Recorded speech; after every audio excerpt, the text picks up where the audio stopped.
Taroscope du mois d'octobre 2023, bienvenue sur Ben Divination.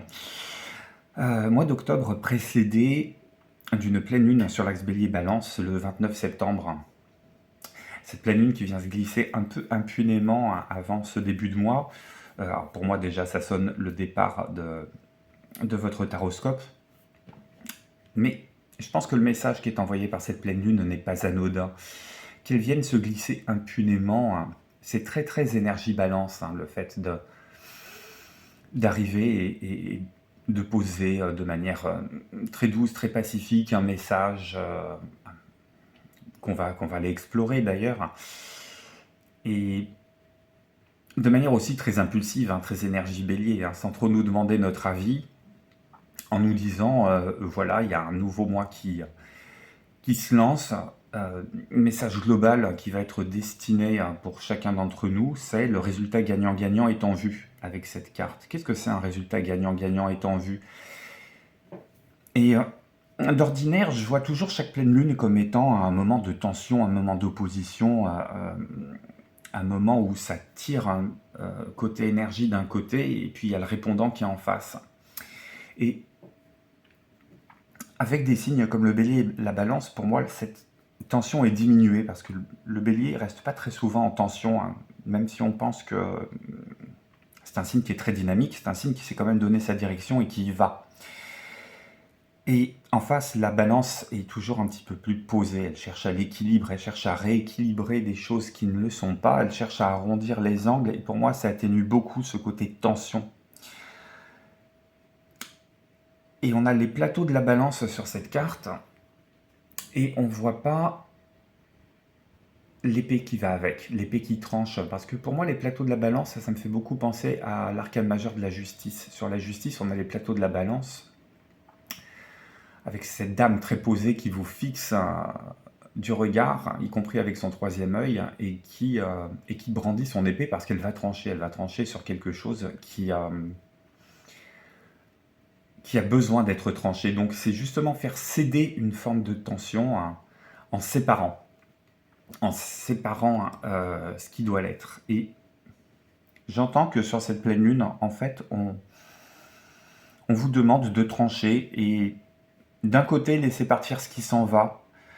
On ne va pas courir derrière la brebis égarée, surtout quand celle-ci dépense son énergie à ce que vous couriez derrière elle. Et on va plutôt centrer son énergie sur quelque chose de très délimité, quelque chose au contour très net, tout autour de soi, avec les projets qu'on a envie de mener à terme, les situations qu'on a envie de voir se développer, les relations qu'on a envie de faire fructifier. Et j'entends que sur cette pleine lune, on n'a plus envie de donner d'énergie ou de consacrer d'énergie à ce qui n'en vaut pas le coup. Donc on laisse un petit peu partir les situations sur lesquelles on n'a plus besoin de se concentrer, soit parce qu'elles partent de leur belle mort, c'est l'automne, les feuilles tombent des arbres, ça ne sert à rien de lutter contre, soit parce que en face de vous, que ce soit professionnellement, relationnellement, sentimentalement, on sent très bien qu'on a beau déployer des monceaux d'énergie, on n'arrivera pas à ramener une forme de calme, une forme de paix, une forme d'équilibre. Donc c'est un peu laisser partir ce qui s'en va et se concentrer sur ce qui amène plus de rayonnement, plus de stabilité, plus de sérénité. Je vais tirer deux arcanes majeures justement pour voir ce qu'il faut laisser partir et ce sur quoi il faut se focaliser en fait, tous signes confondus. Et j'embrayerai sur la lecture du signe solaire pour ce mois d'octobre. Alors signe solaire, mais aussi signe lunaire ou signe à l'ascendant. Je passerai en revue les 12 signes du zodiaque.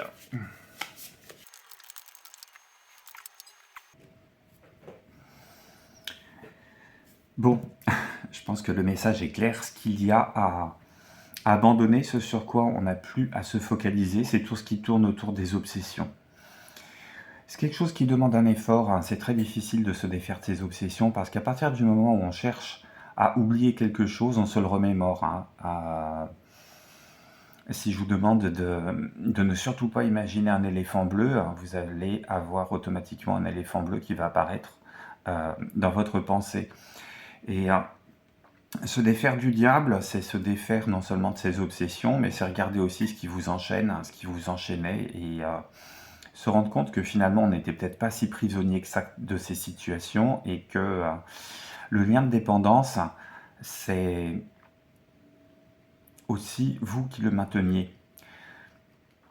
Je m'explique, hein. Pour qu'il y ait un lien de dépendance, il faut qu'il y ait une corde entre deux situations, ou entre vous et une situation, ou entre deux êtres, et que vous êtes à une des deux extrémités de la corde, et que pour se défaire de cette situation, il n'y a rien qui vous empêche de défaire le nœud, et puis de partir, de reprendre votre chemin, de ne plus accorder de l'importance, et de faire cesser la tension entre cette corde, justement, qui vous lie à l'autre, ou qui vous lie à une situation, et de vous libérer, et de vous en détourner. Alors le fait que tout cela finisse par être chassé de votre tête, à mon avis, ça va être tout le but des énergies engagées sur le mois d'octobre. On regardera le détail avec chaque signe, et d'aller vous concentrer sur autre chose, d'aller vous concentrer sur quoi? D'aller vous concentrer sur l'impératrice. Aller vous concentrer sur l'impératrice, c'est aussi commencer à regarder non plus ce qu'il y a dans le miroir, ce qu'il y a en face de vous, ce qui vous fait barrage, ce qui est de l'ordre de l'illusion, ce qui est de l'ordre de la grimace. C'est un petit peu se détourner ou se défocaliser des situations qui prennent le devant de la scène pour aller regarder un petit peu plus vers l'avenir. Avec l'impératrice, il y a beaucoup de choses qui sont à mobiliser. Elle tient son sceptre comme elle tient un stylo. Et pour moi, c'est...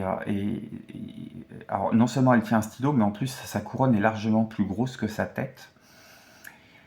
Et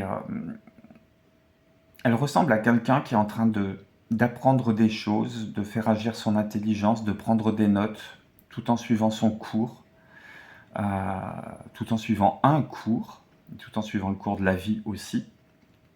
C'est quelqu'un qui prend des notes pour plus tard, c'est quelqu'un qui prend des notes pour aller développer ses projets, pour aller donner des conseils, pour aller rayonner par son intelligence. Et c'est quelqu'un qui ne regarde pas en arrière. C'est quelqu'un qui a détourné son regard pour aller se focaliser sur autre chose, pour aller se focaliser sur ses pensées, sur ce qu'elle écrit, sur ce qu'elle pense, et son stylo est pointé aussi sur son ventre à côté de qui elle tient son aiglon, et pour moi, l'impératrice est enceinte. Donc c'est aller se focaliser sur des nouveaux projets, des projets futurs. Et peut-être que c'est ça aussi. Alors, l'analogie que je vais prendre est très symbolique, donc il ne faut pas prendre nécessairement ce que je vais dire au pied de la lettre, mais pour moi, le diable avec ses personnages nus, et sa nudité aussi, très androgyne, très dans le regard de moi, très dans l'agitation aussi, puis l'envie de faire naître le désir, la confusion, l'androgynie, quelque chose qui n'est pas clair, quelque chose qui est confus, quelque chose qui est fouillis, quelque chose qui tape sur les sens, sur le tactile.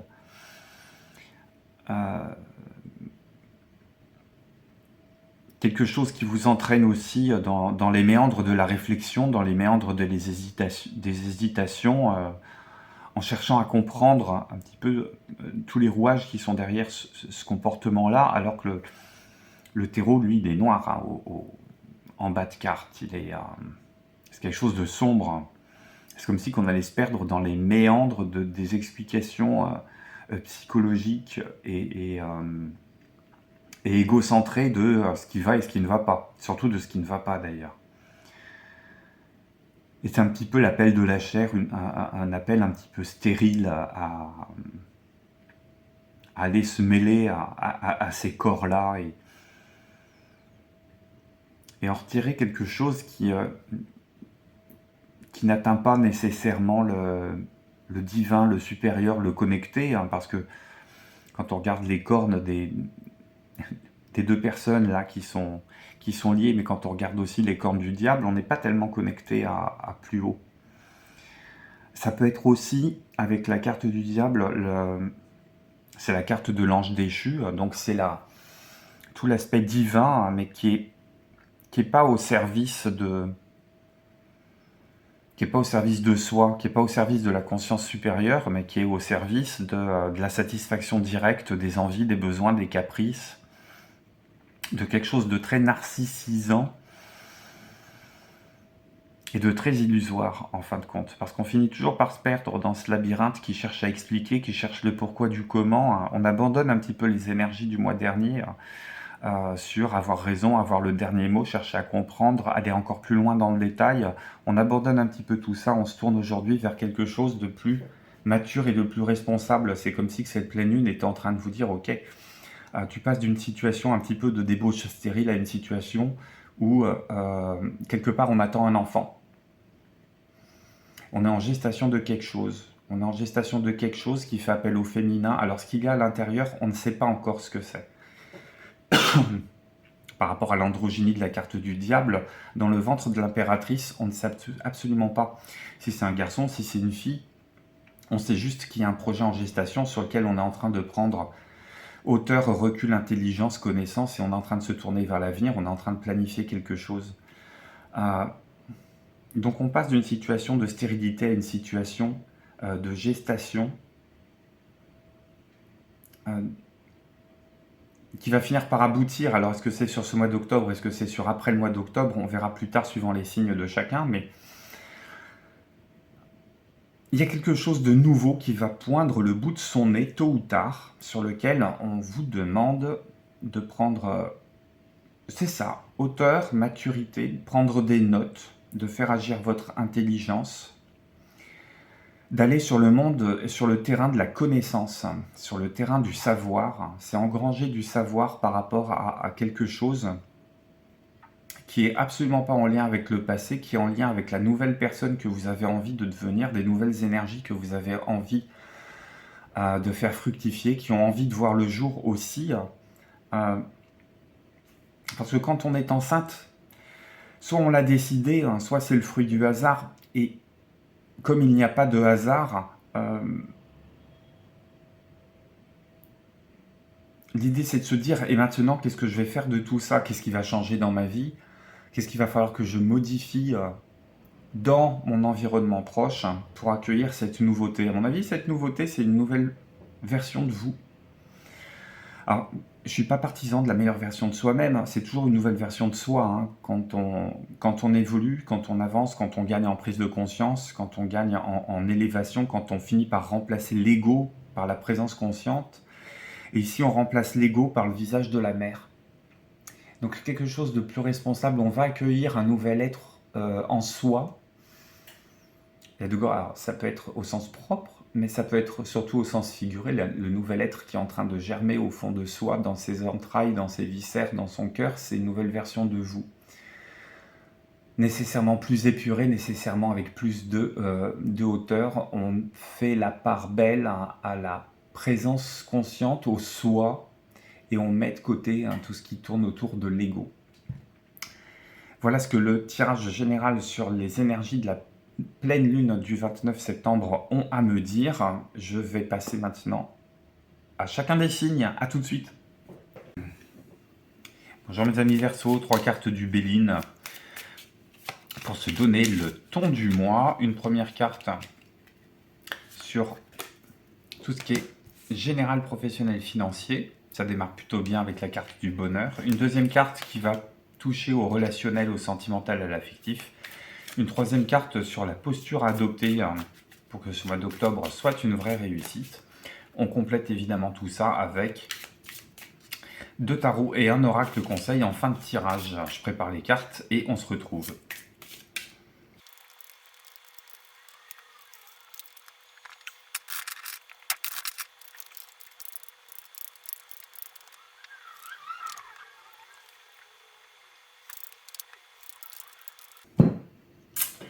Tirage général sans ambiguïté, j'ai le 6 de bâton en dos de deck, j'ai la carte du bonheur. Beaucoup de personnages d'épée dans ce tirage. Ce mois d'octobre, c'est un mois où vous pouvez très largement vous éclater. Vous êtes compétent, en face de vous il y a des gens compétents, ça communique vite, ça communique bien. Il y a tout votre savoir-faire, toute votre finesse d'analyse, toute votre hauteur de vue qui intervient là sur le milieu professionnel, probablement aussi sur le milieu financier, finalement tout ça, ça redonne énormément de passion à votre activité professionnelle qui vient de démarrer, peut-être, hein, sur laquelle vous êtes assis depuis un petit moment, hein, sûrement, et vous devenez presque un pôle d'expertise autour duquel énormément de gens vont venir se retrouver, vous demander des conseils, vous demander votre avis, vous demander d'agir ou d'intervenir, hein, parce que vous avez vraiment une forme de légitimité, de pouvoir, de capacité. Et le hic dans ce mois d'octobre, c'est qu'il faudra peut-être pas abuser de cette forme de pouvoir. Comment je vais résumer ça de façon imagée? Incarner la loi, ça n'est pas se substituer à la loi. Incarner la loi et faire appliquer la loi, ça n'est pas être la loi, c'est être juste l'application de la loi. Et vous êtes compétent, vous avez du répondant, vous êtes efficace. N'allez pas vous enfermer dans une forme d'individualité un peu centrée sur l'ego, hein, qui risque d'y avoir un retour de bâton. Hein, c'est continuer à traiter les autres un petit peu, enfin pas un petit peu, beaucoup, tout le temps, comme votre égal, mais ça c'est quelque chose que vous savez faire. On est dans la fibre, on est dans l'ADN des énergies Verseau. C'est traiter les autres comme des égaux. Et pas,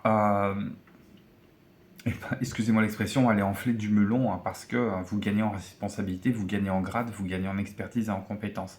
C'est un mois qui est formidable pour s'ancrer dans le domaine professionnel, pour légitimer sa place, pour accroître les responsabilités dont vous pouvez avoir la charge, parce que vous avez les reins solides pour ça. Et la question, ça va toujours être de ramener de la mesure dans chaque chose, dans ce que vous faites, de toujours garder un œil entre les dérives que ça pourrait avoir, notamment en termes d'exercice de pouvoir, et une forme de conscience, une forme de morale, une forme d'éthique qu'on vous demande encore d'appliquer. Regardez comment tout ça, ça fait écho avec votre histoire. J'ai rien à dire sur le tirage général, je le trouve absolument fabuleux. Attention aussi à pas sombrer, hein, sur ce que je vais appeler les dépenses de représentation. N'allez pas flamber votre paye, hein, sous prétexte que vous occupez des responsabilités qui vous demandent de vous mettre en avant, de vous mettre en valeur, et n'allez pas creuser un déficit pour ça. Après, c'est pas les heures supplémentaires qui vont vous passer sous le nez, et c'est pas les heures supplémentaires que vous rechignerez à faire, parce qu'à mon avis, il y a vraiment ce regain de passion sur ce mois d'octobre. C'est plutôt magnifique. Allons voir du côté relationnel et sentimental ce qui se passe.